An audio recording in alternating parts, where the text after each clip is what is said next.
আমরা গাছ উঠাতে দেরি হয়েছে, কারণ হচ্ছে বৃষ্টির জন্য আমরা গাছ উঠাতে পারিনি। আর এই দেরি হওয়ার কারণে আমাদের অনেক একটু পিছিয়ে গেছি, যে এই মনে করেন 20 দিন পিছিয়ে গেছি। এই 20 দিনে যদি আমরা আগে গাছ উঠাতে পারতাম, তাহলে হয়তো আমরা প্রত্যেক দিনই হয়তো 4-5 খান করে রস, এবারে 20 দিনে এই রসগুলো আমরা পিছিয়ে গেলাম। আর আমাদের এই সরকার আমাদের তো কিছুই বর্তমানে দেয় না, দেওয়ার ভিতরে আর কি হয়তো দুখন 2-4টা ঠিলা দেয়, এই তাই ছাড়া আমাদের কোনো সরকার পক্ষ থেকে কোনো সহযোগিতা আমরা পাই না।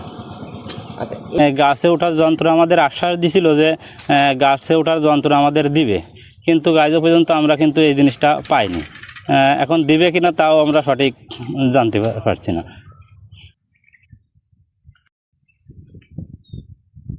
আছে গাছ তো এবার লাভি পড়ে গেল তোলা, আর তাছাড়াও আছে এই জ্বালানির সংকট, যে এতে যে খড়ি হয় এতে তো 1.5 মাস চলে, তারপরে তো আবার জ্বালানি কিনতে হয় বাটি দামে।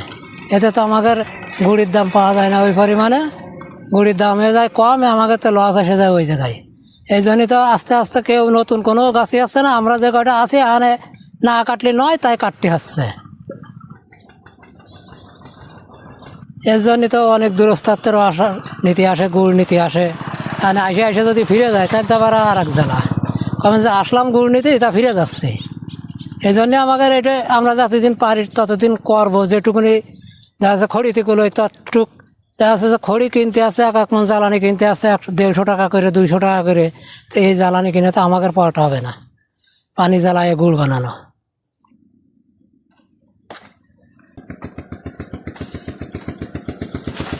যদি দাম একটু বাড়ে, একটু বাড়াই দিতে হবে, হয়তো অন্য কোনো সিস্টেম করতে হবে, হয়তো ছেলে ফেলে সেই সিস্টেমে পাইয়ে হয়তো তারা শিখতেও পারে।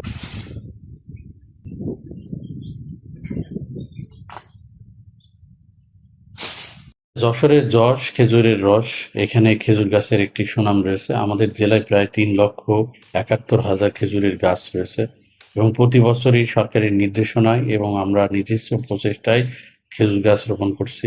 এবছরও আমাদের অনেক নতুন গাছ এই রস আহরণের উপযোগী হবে। তো এইখানে আমরা কৃষকদেরকে রস আহরণের জন্য তাদের গাছ যেটা ছাঁটাই বলে তারা শুরু করে দিয়েছে। আপনারা জানেন যে এই বছর একটি বৃষ্টি ছিল এবং শীত আসতে এখনো দেরি হচ্ছে। অক্টোবর শেষ হয়েছে, তারপরেও শীত সেইভাবে আসছে না। এজন্য গাছ তোলা যেটা বলে সেটা এখনো দেরি হচ্ছে। তো আশা করা যায় যে আমরা কৃষকদেরকে উদ্বুদ্ধ করছি, তারা অচিরেই এই কাজটি সম্পন্ন করবে।